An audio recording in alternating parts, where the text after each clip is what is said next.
Chào tất cả các bạn đã quay trở lại kênh Thanh Cooking, món chay ngon dễ làm. Hôm nay mình sẽ chia sẻ với các bạn đây là cái món sữa chua ha. Sữa chua mình ủ bằng sữa sô cô la nữa các bạn ha. Các bạn thấy nó nè, nó mềm ha, nó dẻo nè các bạn. Đó, nó giống như mình mua ngoài tiệm ha. Các bạn vị sô cô la ăn cho nó lạ miệng các bạn. Để mình làm sữa trắng hoài á thì nó sẽ ăn nó hơi bị ngán ha.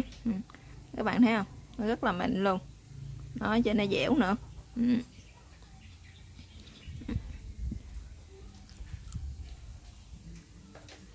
Cái này thì mình rất là dễ làm luôn các bạn. Các bé thì nó rất là thích. Thì các bạn muốn biết mình làm sữa chua hương sô cô la này như thế nào thì mời tất cả các bạn sẽ vô bếp làm cùng mình nha. Mời các bạn.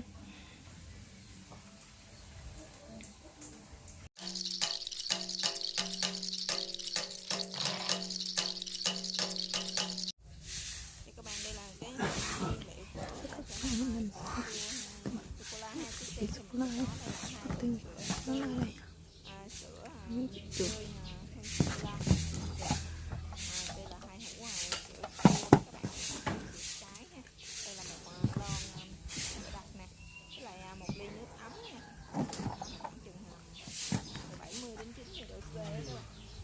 Trước tiên thì chúng ta sẽ đổ cái phần sữa đặc này ra nha các bạn.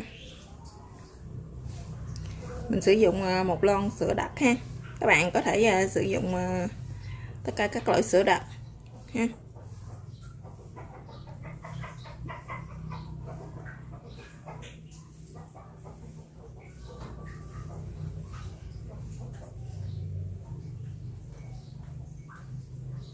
Tiếp theo thì chúng ta sẽ sử dụng một cái lon nước này nha các bạn, một lon nước ấm nha.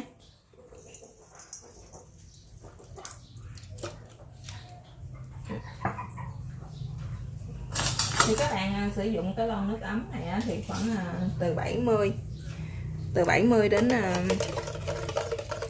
90 độ C nha các bạn. Đừng có quá nguội và cũng đừng quá nóng.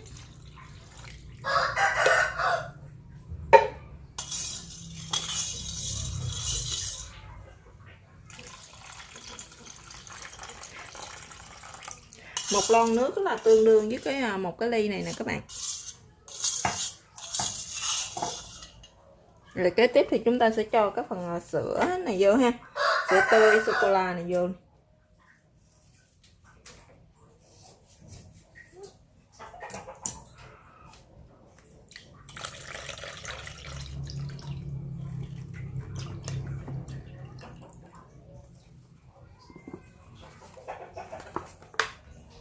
Cái này thì các bạn có thể mình ủ bằng nồi cơm điện cũng được ha, hoặc là các bạn có thể ủ bằng vô cái thùng xốp á, nhưng mà các bạn lưu ý nha, các bạn nhớ để trong cái phần nước ấm ấm á thì chúng ta ủ nó sẽ mau hơn ha. Còn cái này thì mình sẽ không ủ bằng nồi cơm điện các bạn, mà cũng không ủ bằng thùng xốp, mình sẽ đem phơi nắng nữa các bạn.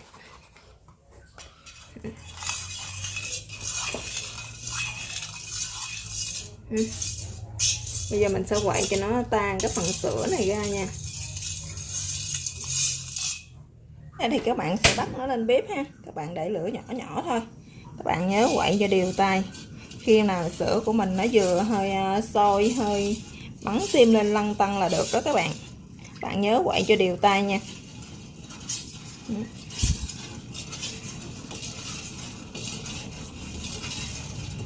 Các bạn không cần cho nó sôi quá, nó vừa sữa của mình nó vừa tan cả hết và nó vừa ấm ấm là được.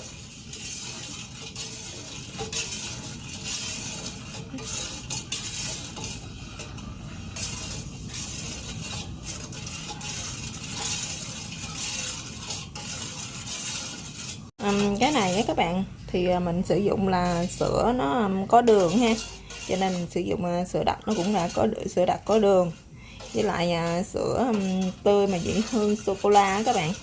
Sô cô la thì nó cũng đã có đường, cho nên mình không có sử dụng đường nữa. Nếu nào mà các bạn mà sử dụng muốn ngọt hơn á thì các bạn có thể để thêm đường ha.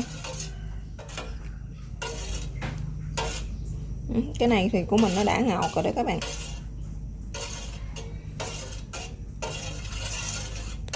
Mình nấu cái phần sữa như thế này nè các bạn, chủ yếu là cái phần để cho cái phần sữa đặc của mình ha, nó sẽ chín hơn đó các bạn, để lúc mình nấu mình làm thì nó sẽ đảm bảo hơn ha. Để các bạn nấu cái phần sữa kia nó không chín á, thì nó sẽ không tốt cho cái đường ruột của mình. Nhiều người cái đường ruột của nó yếu quá các bạn.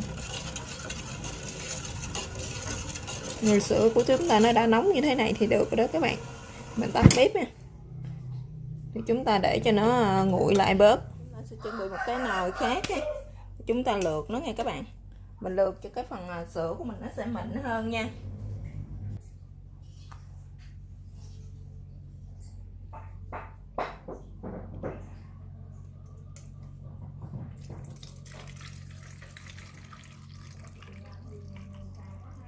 Đó, các bạn.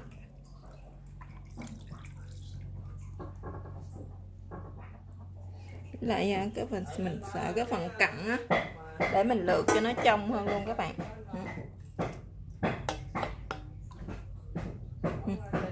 Bây giờ mình đã lượt xong rồi nè.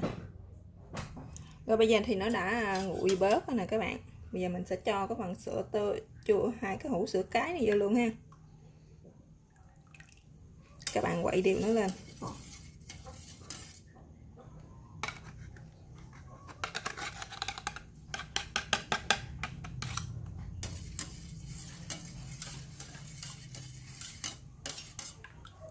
Bạn quậy cho nó mịn ra nha các bạn. Càng mịn thì nó sữa của mình, chua của mình nó sẽ tới nữa nó sẽ càng ngon nha. Rồi bây giờ thì mình đã quậy cho nó mịn ra hết như thế này nè các bạn. Bắt đầu mình sẽ đem đi ủ nha. Các bạn đậy nắp kính nha, ủ trong vòng 8 tiếng nha các bạn. Rồi mình sẽ đậy nắp như thế này, kính như thế này nè các bạn. Mình ủ 8 tiếng ha. Rồi giờ bắt đầu mình sẽ đem đi phơi nắng thôi các bạn. Rồi bây giờ mà mình đã ủ được 7 tiếng rồi nè các bạn ha. Bây giờ mình sẽ mở ra nó như thế nào ha. Các bạn thấy không? Mình sẽ để gần cho các bạn xem ha. Nó chạy lên cái mùi rất là thơm luôn các bạn. Các bạn thấy không? Để mình lấy thôi các bạn. Đó, nó đặc luôn, nó sốt sánh luôn các bạn. Giờ để mình múc nó lên ha. Nè. Các bạn thấy không? Nó rất là dẻo luôn.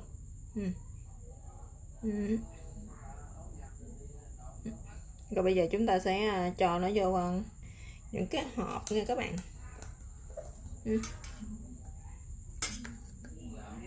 Bây giờ mình sẽ múc vô những cái khay này, những cái khuôn này nha các bạn. Các bạn thấy không? Nó rất là kẹo luôn đó. Bây giờ mình như thế này thì mình sẽ cho nó vô những cái khuôn này ha.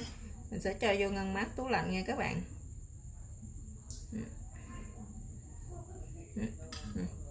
Nè các bạn, cái khuôn này của mình nó hơi lớn cho nên mình múc nhiều quá thì mình sẽ ăn không hết ha.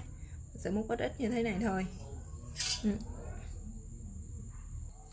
Đây các bạn, mình đã cho nó vô những cái khuôn nhỏ như thế này ha. Các bạn thấy nó dẻo mịn ha.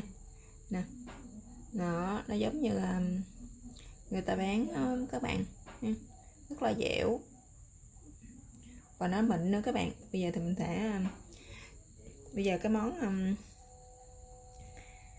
sữa chua vị hương sô cô la ha, thì của mình thì nó đã hoàn thành rồi nè các bạn. Như vậy thì chúng ta sẽ để vô trong ngăn mát tủ lạnh thì chúng ta sẽ ăn dần được rồi đó các bạn. Vậy sữa chua hương sô cô la của mình thì giờ đã hoàn thành. Cảm ơn các bạn đã theo dõi video của mình. Chào các bạn và hẹn gặp lại các bạn trong các video tiếp theo ha.